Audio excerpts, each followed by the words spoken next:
Hi, this is Stan Hustad, and I'm so glad you decided to join me because this is kind of an invitation for me to tell you a little bit about this new idea or venture which we call WIT. Now, WIT stands for what it takes.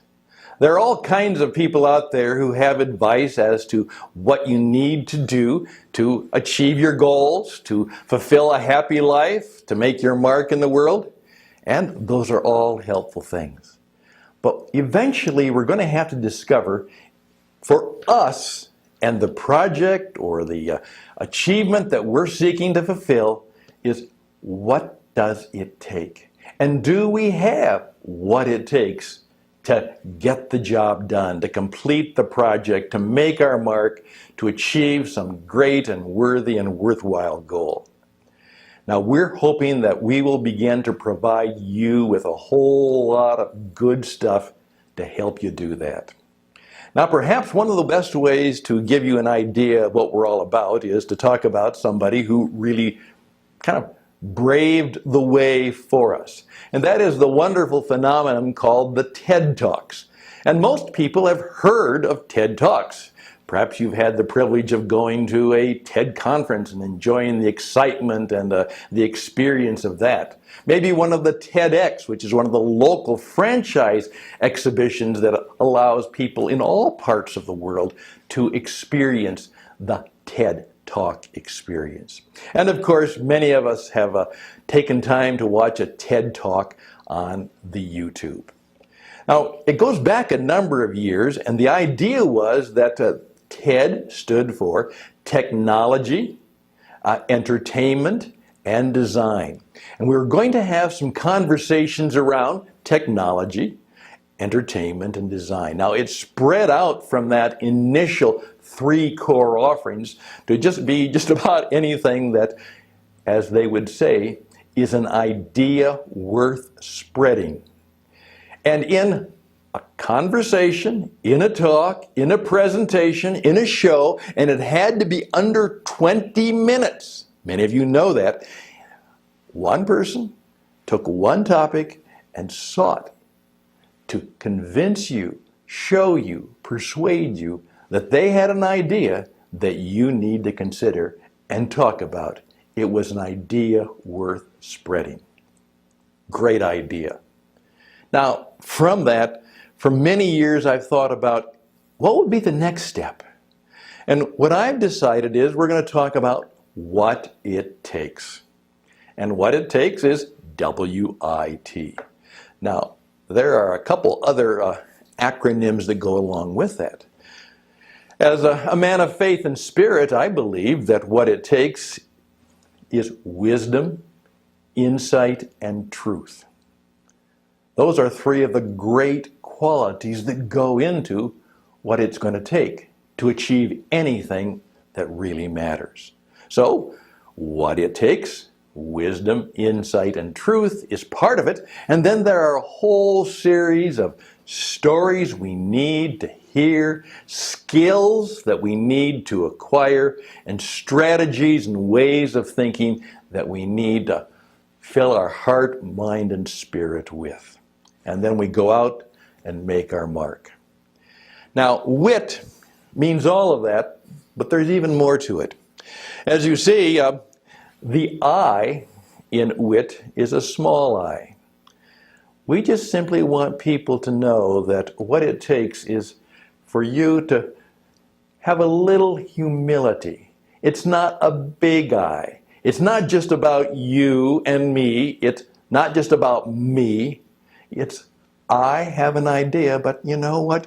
You are as important as I am. And so the I becomes a small I. Again, just a way of helping people understand what we want to be about. So that's part of a WIT. Now, ideas worth spreading is a nice idea, but I think there's more to it than that. And so I just simply challenge myself to say it's not just about spreading stuff, it's about sharing things. Not just throwing it out there, but sharing means is you give it to a specific person and there's a conversation that goes back and forth. It's not just broadcasting. It's communicating. And communicating is always about being in a relationship. And so we think it's about sharing ideas and actions that truly matter. Can I just say that again? Wit, what it takes.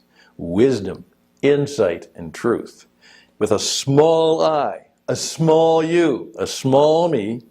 And then what we're going to try and do is to find those facts, figures, stories, skills, strategies that are ideas worth sharing. Sharing ideas and actions. An idea has to be followed by activity, by an action that truly matter and make a difference. One of my favorite stories about Steve Jobs is the one that a number of you have heard, and it has a bit of a legend to it. But it goes back to the fact that when Steve Jobs realized that Apple needed some marketing savvy, he was certainly a creative entrepreneur and certainly a genius when it came to what that was all about.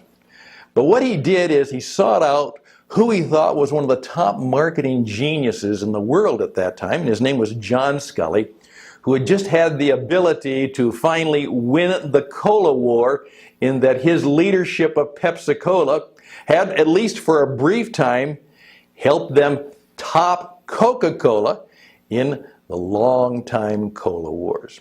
He was quite a genius about that and was probably going to be next in line to run the entire PepsiCo company with all of its subsidiaries and affiliates.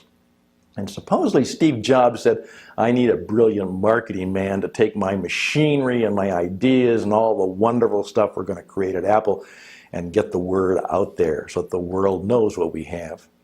And so he made an offer to John Scully, and Scully said, well, think about it. The story goes that supposedly Scully and Jobs then met at a New York City hotel to talk about what the offer would be and how they would move forward. But in the meantime, it turned out that John Scully had discovered that, he didn't really think that was a good idea. I mean, he had a great job. It had a great future. He was making lots of money. He was at the top of his game. And to go and join this Apple thing, which certainly had promise in the future, but that might be a little bit risky. So he had decided that he was going to tell Steve Jobs that he would not do that. And so in that hotel meeting, the description is, by John Scully, is that he told Steve Jobs his decision.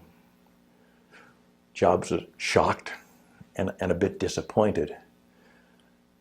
Supposedly he walked over to the large window overlooking, I think, probably Central Park in New York City, gazed there for a while, and then came back and said to John Scully, the leader of Pepsi-Cola, he said, John Scully, do you mean to tell me that you want to spend the rest of your life selling sugar water when you could change the world?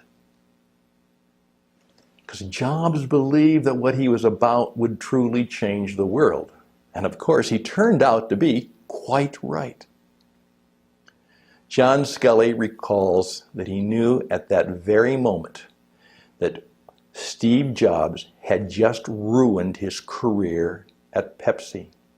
He said, I knew from that day forward that every time my driver would drive me up to the office, I would hear Steve Jobs saying to me, here you go, another day selling sugar water.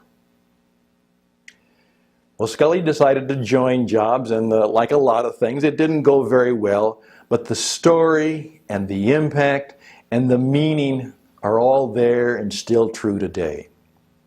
What we're hoping to do is find a lot of people who've got wit, wisdom, insight, and truth. And hopefully they've got ways to be full of wit. They've got a sense of humor. they're humble, and they would like to start to share ideas and actions that matter with others so that it truly can be a different place, that the world will be a better place, that hopefully with a little bit of wit in the hands of the right people who care deeply about the fact that we are not only just human beings, we are spiritual beings, that we can begin to make some changes. High ambition? Perhaps so. But we're at least going to start with that idea before us. And so that's the thinking behind wit.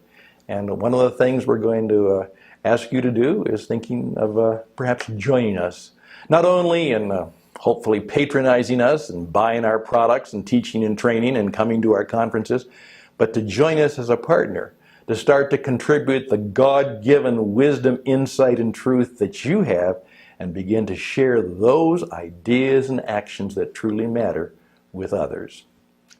We hopefully will find that you will be a part of what it takes. Be a part of wit. I'm Stan Hustad, wishing you all the best and blessings, and I hope to work with you. All the best, and bye for now.